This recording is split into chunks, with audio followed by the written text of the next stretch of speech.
Hello everyone. Today I have prepared for us the topic of initiative. In the opening we're going to go over two games, one game that happened and one game that could have happened, where in the first game we will see how I missed an opportunity to seize the initiative in the opening against a pretty solid player. The game went in a completely different way and it was a draw after. And then the second game I will show you is from Mastering Opening Strategy by Hellsten, the game Belezky, and we will see how in that game white player seized the opportunity to take the initiative and pretty quickly won the game because black started making blunders. So before starting the games, the initiative in the opening is probably the most important part of the opening, because if one side doesn't follow all the rules of development, taking center control and getting the king to safety, usually one side can exploit one of the three problems, either being lack of center control by one side, or most likely it will be lack of castling for one side. So in this case we will see what happens if white chooses not to think about material in the opening, but instead gives up a pawn for some kind of development. And then in the second game we will see what happens if black tries to, in the French defense, tries to get the bishop pair by force instead of just trying to get the king to safety pretty quickly. Alright, so the video will be a little bit longer, but two very interesting positions. So the first one will be the game that I had, the position that I had. We will start from the beginning because I think both games are pretty short, or this what could have happened to be a game. So this was Sicilian, but in kind of transposed into the French defense. And here my choice usually is the terrace defense, or the terrace opening, right? The terrace French. But here in the recent times I started doing a little bit of Monte Carlo and exchange French as well, so I decided here to take ed5, and after ed5 knight f3, knight f6 and bishop e2. My opponent decided to go with cd4. In the game I retook with knight. Definitely taking with the queen on d4 doesn't make a lot of sense because of knight c6, and taking with the pawn is probably not good as well, because you would get the square for your knight on c3, but the structure would be very symmetrical and you wouldn't have this isolated queen's pawn to play against. So here I would like you to stop for the first moment and think about what white can do to try to play a little bit more aggressive. So the move that should have been played is castles. Here black has, I would say, an important decision to make. And should he be pawn grabby here and take on c3, or should he play bishop e7? So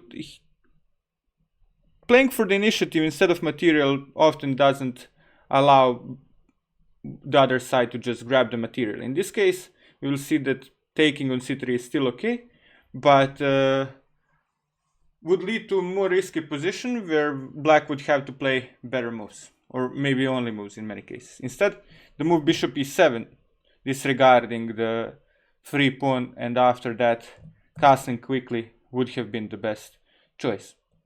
We will not go over this variation any deeper because pretty much something like this happened in the game, but I could have given my opponent the opportunity to make the mistake and take on c3. This is not a serious mistake, but we will see how it can lead to a difficult position for black.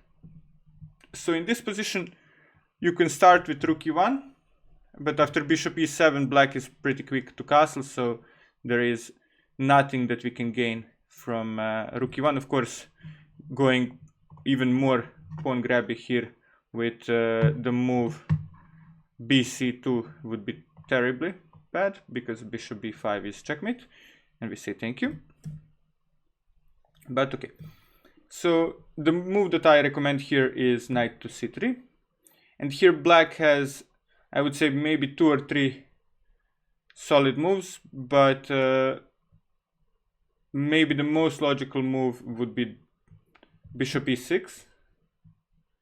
I think this seems very reasonable. The alternative is also bishop b4 and also bishop e7, which would be the simplest and safest way to just play, even I would say giving up the pawn, because I think here the pawn would fall pretty quickly. Yeah, because for example now bishop e6, queen b3 and rook d1 would win the pawn on d5. Giving the pawn back would be a perfectly reasonable thing to do here, just to get the king to the safety. So we will go over bishop e6 and bishop b4 to some depth. Bishop e6 is a very important move here, and getting the pieces normally developed, that square is the best square for the bishop. But here I want you to stop and actually calculate deeper, because this is a very important moment, as white has a chance to, say, go into a clearly better position. So the move that white should play here is queen b3. It's double attacking the pawn on d5 and b7. The problem, of course, is not the pawn on d5, but the pawn on b7. d4, of course, would be a blunder. It's discovering an attack on the queen, but unfortunately, queen for black, queen b7 is possible. And now, for example, after knight b5, I think there are several moves that make sense, but the simple move knight d4 is possible, as the pawn is not defended anymore. Knight b5 is also perfectly logical, because we can maybe go to c7, but yeah, just knight d4 and rook b8, we have a square for the queen. We could also go to c6, so it would be perfectly fine. So d4 would be a blunder. The move b6 is also a little bit unsatisfactory, as we are wasting time again, and we are making more holes. Now this entire diagonal is very weak, as we can't put any piece on c6 anymore. And well, for example, we can start with a move like bishop g5. Actually, I haven't checked this exact position with the engine, but let's say queen a4. Yeah, just trying to go aggressive, and then if bishop d7, we could maybe go queen h4 and bishop g5. Okay, maybe there was something else and something better, but okay. Or bishop g5 or bishop f4, just playing again for initiative, and white would be definitely at least slightly better. So the moves that make sense here are queen c7 and queen b6. Queen c7 is losing. Again, a bit of a tactical awareness training for you. And the move is bishop f4, of course, getting the queen away. If queen were to take on f4, we take on b7, and then we take the rook, so that would be terrible. If bishop d6, now knight b5 and bishop d6 would win the piece, and yeah, the game as well. Or again, we can take bishop d6 first and then take on b7, winning the rook. That would be good as well. And if they try with queen to c8, this is the best, but now they are already way down with development. We can go knight b5, threatening knight to c7 would win the rook, so they can try knight a6, but now after the move rook c1, they are kind of stuck without any good moves. Bishop c5, knight d6 wins the queen, and knight c5, I think we just move the queen to e3, for example. Now knight c7 is again a huge threat. They can't stop everything. The game is just lost. So if they play bishop e6, queen b3, they would have to play queen b6 to equalize. And here we could just, for example, take, and even though we are down a pawn, the pawn on b6 is not very good. The pawn on d5 is isolated queen's pawn, both of these pawns are weak. Black is okay, but not better. And this is the best that black could have had after we sacrifice the pawn. The alternative that would lead to a crazy position is going to be bishop b4, after which there are several good moves, but I will focus only on queen a4 because I think it leads to the most interesting development. It's a check. They have to block with the knight, otherwise they lose the bishop, and now the move knight e5 is very strong.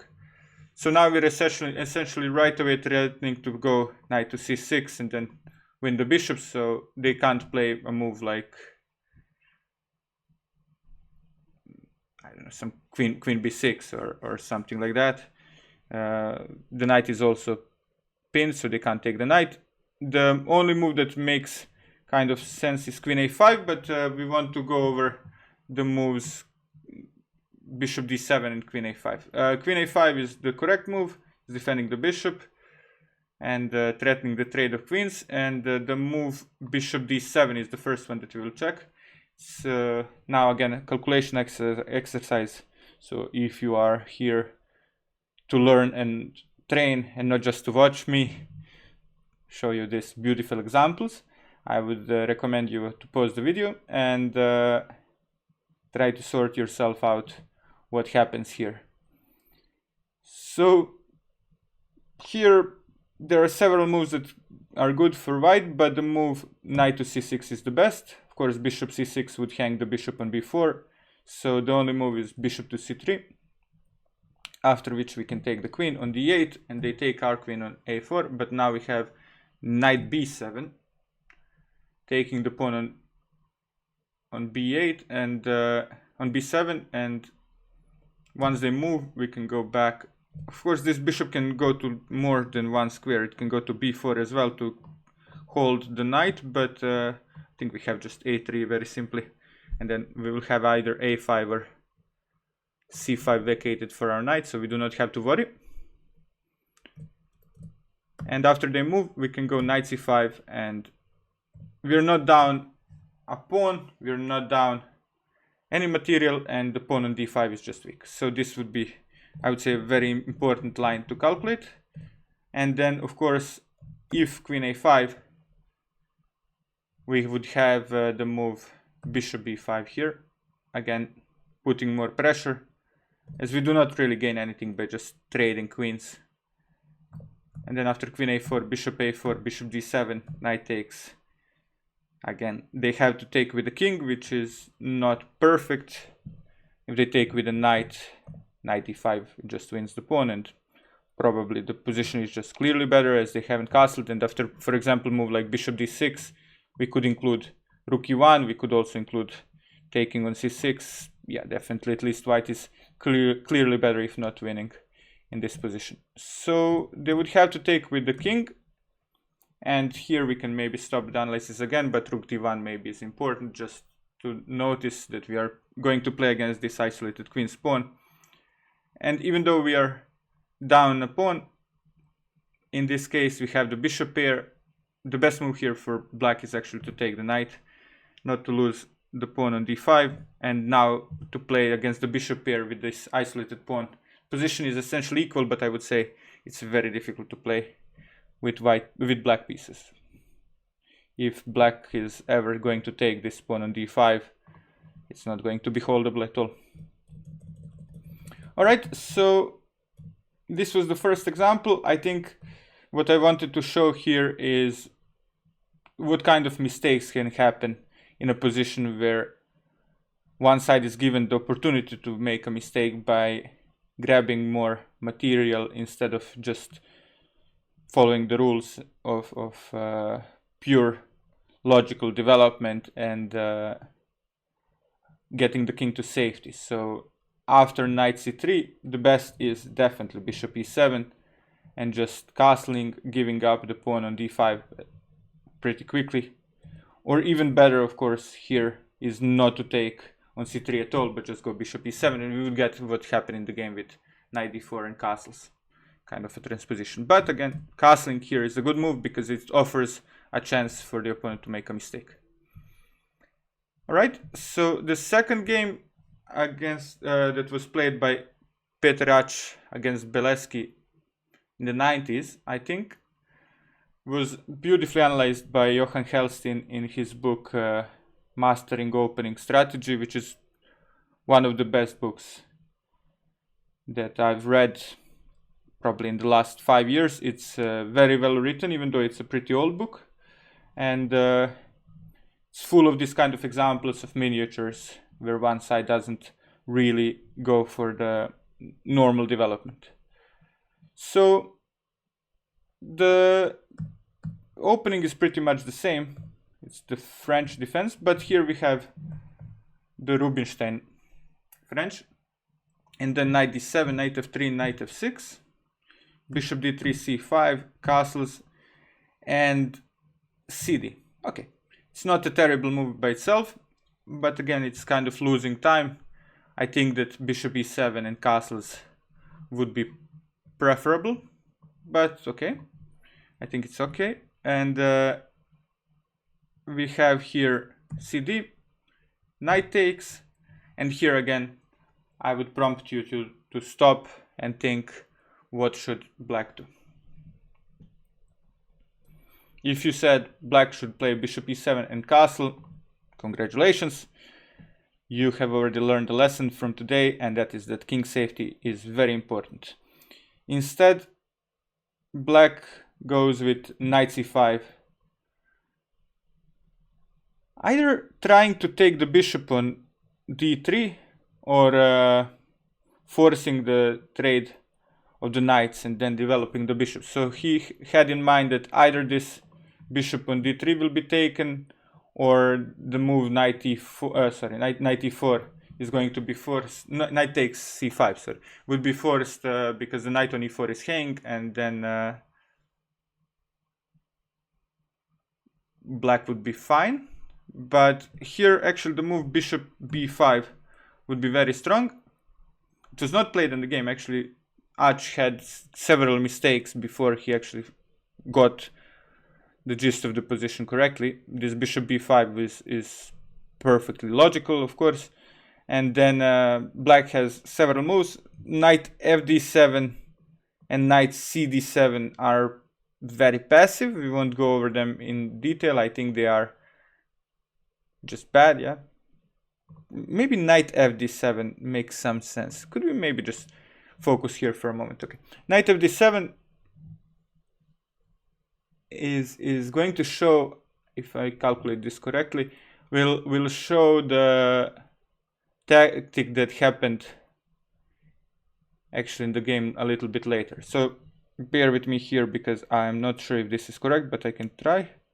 So yeah, knight takes c5, forces bishop takes, and now this knight to e6 is going to be good, right? So yeah, knight e6. I think this is correct. They have to take queen h5. We're attacking the king, yeah, and yeah, the king has to go to a bad square. If it goes to f8, we can include bishop takes, and queen c5, so we are not down any material. And actually we will be up a pawn as well, so this is great.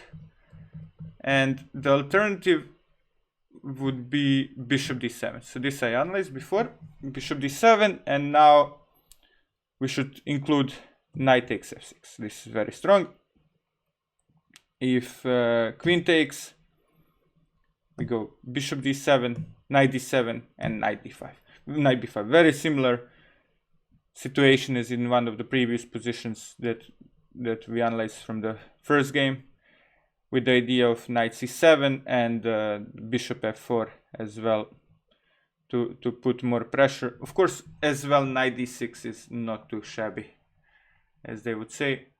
The move rook c8 is probably forced, but also a7 is hanged, so yeah, the position is incredibly difficult already here for our friend black. So if they were to take with the pawn, now queen f3 would happen, and white is at least slightly better. The engine gives like +1 position. Of course, the pawn structure is a little bit bad Whenever this bishop develops, there will be bishop h6, stopping the castling, and yeah, the position is pretty strange. At least we can call it strange for black. It's not a chess term, but definitely doesn't seem normal in the colloquial terms. Black has already weakened his king safety. He has weakened his pawn structure. Yeah, definitely doesn't look great. So instead of this, unfortunately, the move bishop g5 was played, and now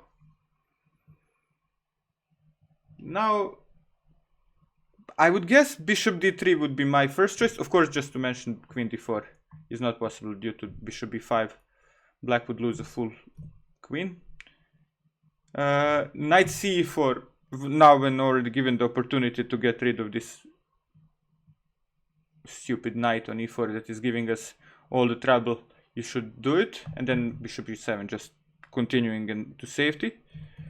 The move knight to d3 is also important here, but I think it maybe even just getting this bishop is not going to help, because we can include bishop takes f6, and after queen d3 the position is pretty much similar to what we had before, with weaknesses on c7, on f6.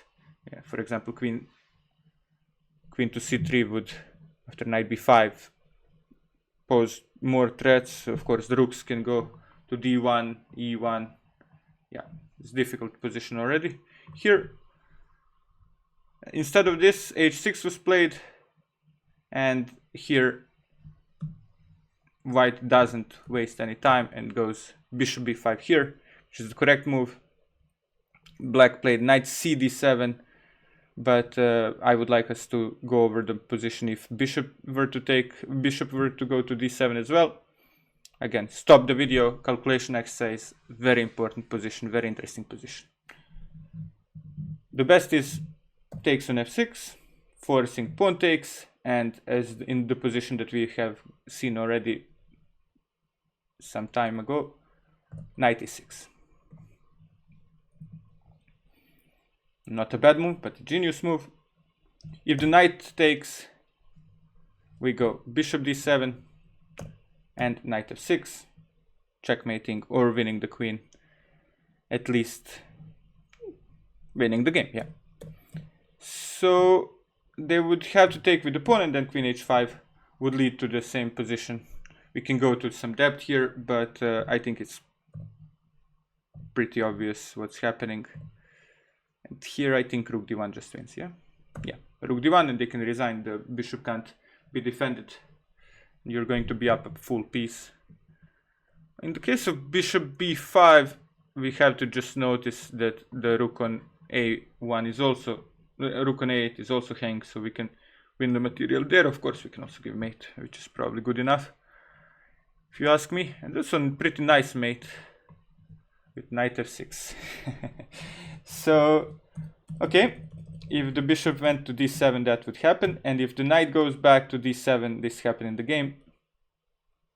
Bishop takes f6 again. Doubling these pawns proves to be important. Gh, gf, and now knight e6 was again very good, but queen h5 included is strong. Now knight e6 is a threat, so you do not have to actually calculate some deep variations, instead just threaten to do what you want to do. And the move king e7 is forced, so yeah, it would be warranted to stop here and just say black is totally busted, but we can see the game as it didn't last very long. Rook d1, getting the rook to an open file, very logical, putting more pressure on the knight on d7. Queen c7, trying to get out of the pin.